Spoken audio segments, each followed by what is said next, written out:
শুরুতেই ঘুরে দেখাবো চক বাজারের এই ইফতার মার্কেট। দেখেন কত বড় ইফতার মার্কেট, বিশেষ করে এই সাইড থেকে একেবারে ওই সাইডের প্রান্ত মুখ অবধি, অর্থাৎ আমি চক বাজারের জেলখানার রোডের এই পাশটাতে আছি এবং ওই সাইডে সেই আশিক টাওয়ারের কাছাকাছি অবধি কিন্তু বিশাল বড় এই ভাইরাল মার্কেট। মূলত এটা ভাইরাল মার্কেট বলার আরেকটা বড় কারণ হলো এখানে কিন্তু ওই শিক্ষিত খাসি অর্থাৎ শিক্ষিত খাসি স্কুলের বারান্দার বা আশেপাশে বড় হয়েছে যেই খাসি বলা কথাটার মধ্য দিয়ে ভাইরাল হওয়া ইফতার মার্কেটটা কিন্তু এই ইফতার মার্কেট। তো ওইখান থেকে শুরু হয়, আর ওইখান থেকে শুরু হয় মানুষের কাছে মূলত পরিচয় পরিচিতির। কিন্তু এই মার্কেটটা, যেই মার্কেটটা আছে ইফতার মার্কেট, এটা কিন্তু 100 বছরের পুরনো ঐতিহ্যবাহী একটা ইফতার মার্কেট। পুরনো ঢাকার মধ্যে একটা ঐতিহ্যবাহী মার্কেট বলা চলে এইটাকে। একেবারে চক বাজার শাহী জামে মসজিদের সামনের যে রোডটাতে আছে ওই রোডেই বসা ইফতার মার্কেট। আর একটা বড় কথা হলো এখানকার যাবতীয় মানে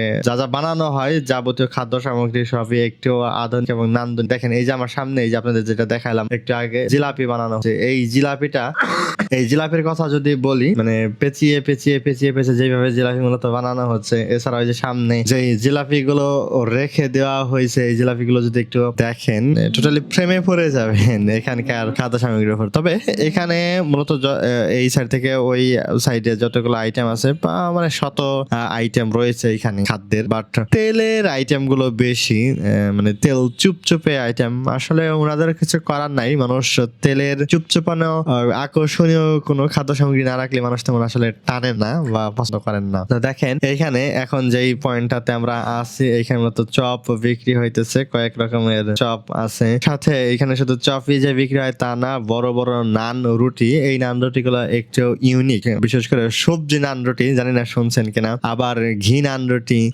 চিজ বানানো নান রুটি।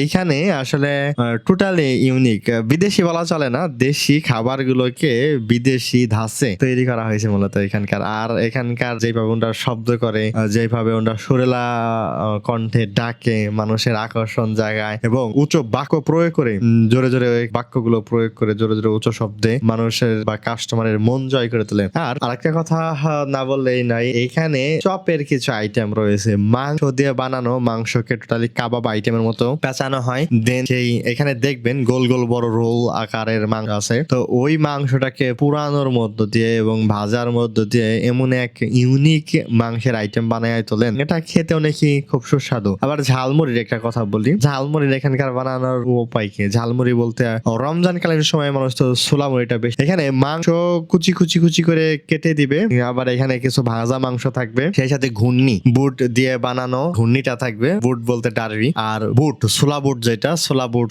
ভুনা থাকবে, সবকিছু মিলিয়ে বিক্রি হয় এখানকার এই ঝালমুড়ি বা ছোলামুড়িটা। আর দেখেন একটা সামনের প্লেট গুলো দেখেন, প্রত্যেক প্লেটেই আগে চোখে পড়বে তেলের চুপচুপানো। ও আরেকটা বিষয় বলি, দুধের দইয়ের যেই আইটেম গুলো আছে, দুধে দইয়ে ঘোলে, এখানে টোটালি এত আইটেম রয়েছে, বিশেষ করে মাঠা, বোরহানি, এছাড়াও ঘোল, মিষ্টি জাতীয় কিছু উপাদান দুধ দ্বারা তৈরি, মানে দুধের আইটেম গুলো কিন্তু বেশ আকারে পাওয়া যায়। আর আরেকটা বড় কথা, এই এত খাবারের আইটেম আমি নিজে অবাক হয়ে যাই যে এত মানে আইটেম মানুষ কিনে কারা বা শেষ হবে কিনা, এমন একটা দ্বিধাবোধ করি। হ্যাঁ, কিছু খাদ্য সামগ্রীর আইটেম ওনাদের হাতে রয়ে যায়, ওইটা আবার পরের দিন এনে ওনটা ওইটা বিক্রি করেন, কিন্তু একেবারে 1 থেকে 1.5 ঘন্টা সময়ের মধ্যে, ফিক্সড এতটুকু সময়ের মধ্যে এত পরিমাণে সেল হয়, আমি তো নিজেই অবাক। কিচ্ছুটা থাকে না। কিছু কিছু মানুষ আসে মানে বড় বড় খাসির রান নিয়েছে, সেই সাথে কোয়েল পাখির চপ নেয়, মুরগির চপ নেয়, আর অন্যান্য উপাদান তো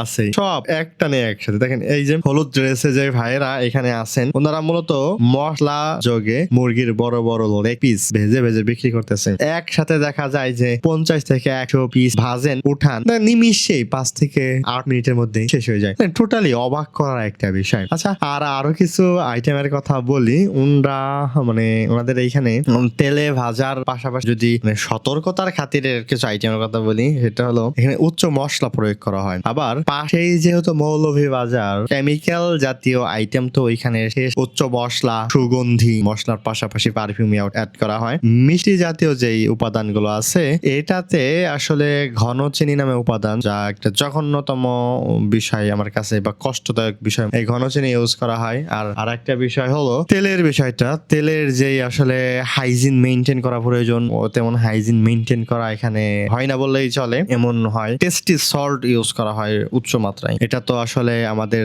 জাতি হিসেবে আমাদের জন্য দুঃখজনক, কারণ এত উচ্চ মাত্রায় টেস্টি সল্ট ইউজ করা হলে মানুষের বুঝতেই পারতেছেন যে কত বড় ভোগান্তির তৈরি হয় বা সমস্যার তৈরি হতে পারে, শরীরের মধ্যে সমস্যা তৈরি হয়ে যাবে। এই আর কি এখানকার বিষয়। তবে এই চক বাজার সম্পর্কে বা এই ভাইরাল মার্কেট সম্পর্কে কে কতদূর জানেন কমেন্টে জানাবেন। এছাড়া এর বাইরে কোন কোন অঞ্চলে কোন মার্কেটগুলো আপনারা দেখতে চাচ্ছেন তাও জানাবেন, ইনশাল্লাহ দেখাবো।